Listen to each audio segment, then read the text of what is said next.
I'm your host, Mr. Sunshine, and once again, I welcome back to you all on my English learning platform, English Shines. ये poem बात करती है सादगी में छिपी हुई सुंदरता के बारे में, एक साधारण लड़की के बारे में, ओके, जो एक तरीके का गीत गाती है जो प्राकृतिक रूप से है और मन को छू लेने वाला है। इसमें कला की शक्ति के बारे में बात होती है। शक्ति ऐसी जो बिना भाषा समझे भी दर्द को स्पर्श कर ले। इसके साथ ही साथ प्रकृति और मनुष्य का गहरा संबंध जो है उसको भी यहाँ दिखाया गया है। भावनाओं का सार्वभौमिक रूप यहाँ दिखाया गया है कि गीत किसी भी भाषा में हो, भावनाएँ हर दिल तक पहुँचती हैं। मैसेज ये दिया गया है कि कभी-कभार साधारण चीज़ें भी असाधारण सुंदरता रखती हैं। संगीत और कला आत्मा को छूने का क्षमता रखती हैं। प्रकृति से मिले हुए छोटे अनुभव भी जीवन भर हमारे मन में बसे रहते हैं और लास्ट में सुंदरता को महसूस करने के लिए संवेदनशील हृदय चाहिए, ना कि बड़ी-बड़ी चीज़ें। Thank you so much. आज हम बात करने वाले हैं अपने नेक्स्ट पोएम के बारे में जिसका नाम है द सॉलिटरी रीपर, जिसे लिखा है famous British poet William Wordsworth ने। विलियम वर्ड्सवर्थ को मैं एक्सप्लेन करूँ तो यहाँ पर एक बात उनके बारे में निकल कर आती है कि ये रोमांटिक पोएट हैं। Romantic poet which era has started from 1798।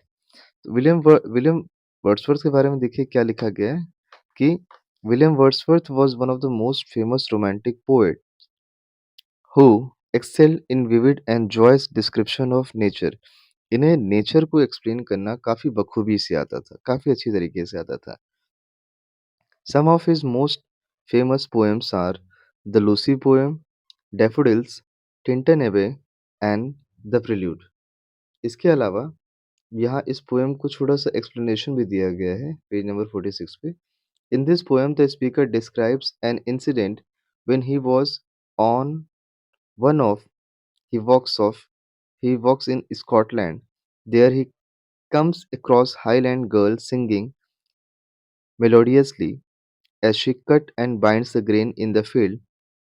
He tries to understand what she is singing about. The tune affects him so deeply that he carries the music in his heart long after he leaves the scene। So, इतना सब होने के बाद जब इस poem का explanation हम देखने जाते हैं तो हमें ये पता चलता है कि पोएट हमें ये बताना चाहता है कि what is the importance of nature और ये नेचर किस तरीके से हमारी लाइफ को बहुत ही ज़्यादा इम्पैक्ट देती है।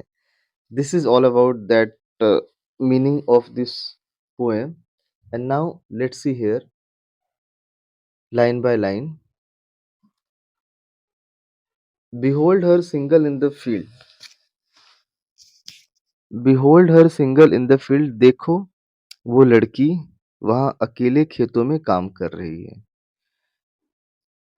Yen solitary highland lass, वो दूर स्कॉटलैंड, स्कॉटलैंड में एक जगह है हाईलैंड, तो स्कॉटलैंड के हाईलैंड में वो लड़की वहाँ पर काम कर रही है और किस तरीके से reaping and singing by herself, वो अकेले ही फसल काट रही है और साथ ही साथ गीत भी गा रही है।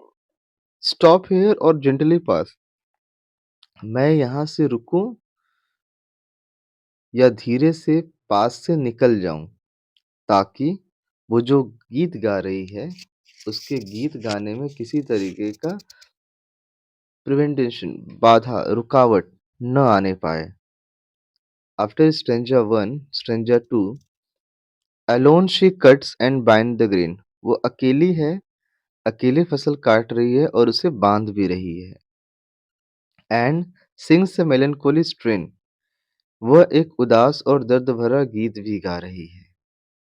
O listen for vale profound, O listen for vale profound, ओ सुनो जरा, क्योंकि ये गाना जो है गहरी घाटी में गूंज रहा है। वेल मतलब यहाँ वैली से है, वेल प्रोफाउंड, ये गहरी घाटी में ये गाना गूंज रहा है, is overflowing with the sound, और उसका जो गाना है, उस गाने से पूरी की पूरी जो घाटी है, उसमें उसका जो आवाज़ है, वो भर चुका है। It means it's going to be an eco.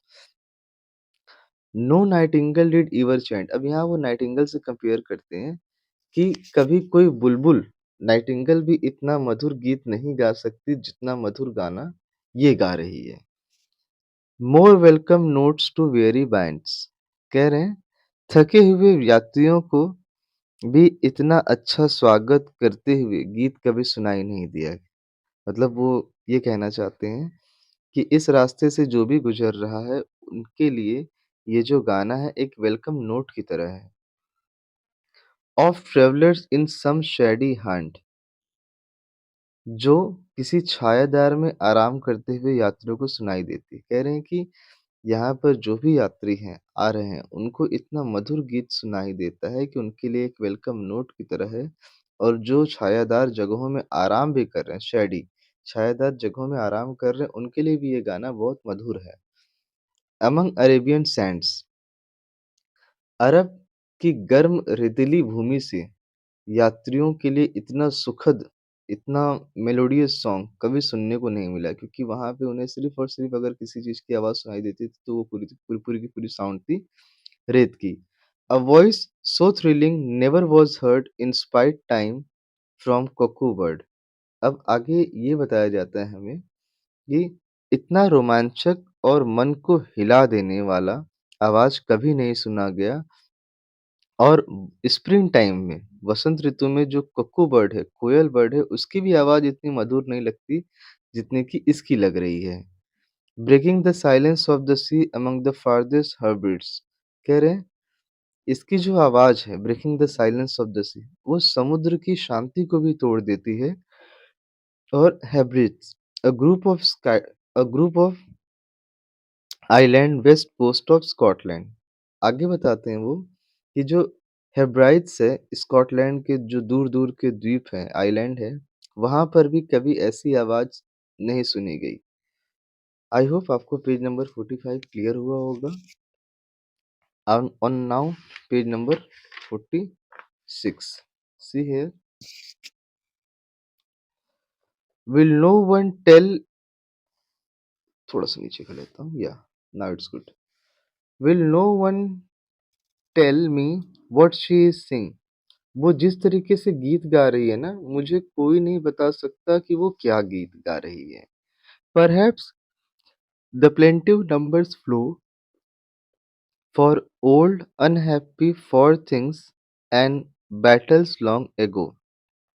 आगे की लाइन देखिएगा कि हो सकता है वो जो गाना गा रही है, मुझे कोई बता तो नहीं सकता कि वो क्या गीत गा रही है, क्योंकि वहाँ पे फिलहाल कोई है भी नहीं। लेकिन पोएट अपने आप से यहाँ पे अज़म्पशन कर रहा है कि हो सकता है वो कोई दुःख भरा गीत गा रही है, कोई पुरानी कोई दुःख भरा गीत गा रही है, कोई पुरानी या दुखद या दूर की घटनाओं के लिए, या हो सकता है उसके युद्ध में पुराने उसके गाने में पुराने युद्ध की कहानियाँ हों। इस तरीके से वो इसको एक्सप्लेन कर सकते हैं कि हो सकता है वो बहुत पुराना, कोई दुखद, बहुत दूर की घटना, कोई पुराने युद्ध की कहानियाँ, वो कुछ ऐसा गीत गा रही होगी, क्योंकि उसका जो गाना है वो पूरा सैड है।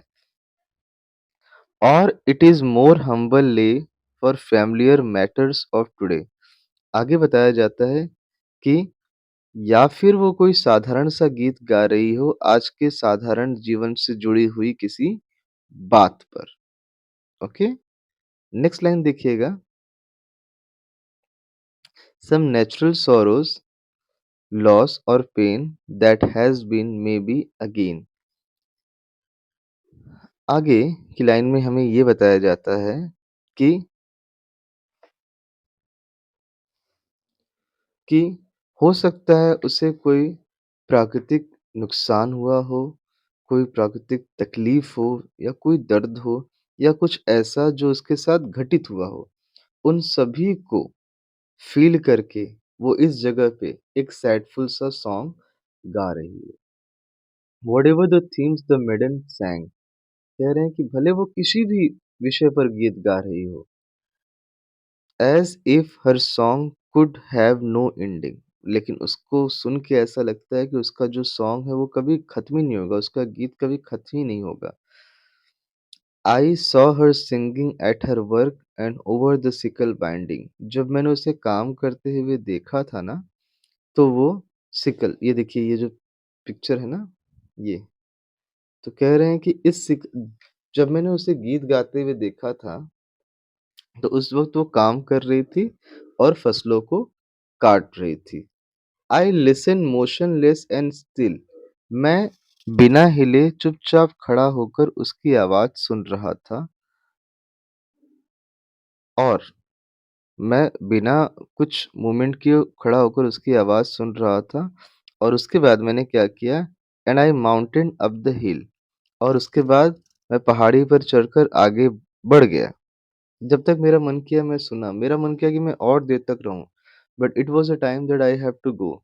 सो पोएट यहाँ पर बोलते हैं कि मैं चुपचाप खड़े होकर उसकी आवाज़ को सुनता रहा as I mounted up the hill, जब तक कि मैं पहाड़ी पर चढ़कर आगे बढ़ा। The music in my heart I bore long after it was heard no more. वो कह रहे हैं कि उसके गीत की धुन को आज भी मैं अपने दिल में लेकर गया हूँ। मतलब मुझे लगता है कि आज भी उसका जो गीत है वो मेरे दिल में बैठा हुआ है। जैसे पहले था वैसे आज भी, लेकिन long after it was heard no more, लेकिन बहुत देर तक, मतलब आज कई साल बीत चुके हैं, वह गीत मुझे अब सुनाई तो नहीं देता, लेकिन तब भी वो मेरे मन में गूंजता रहता है, उसकी याद बनकर। This is all about that.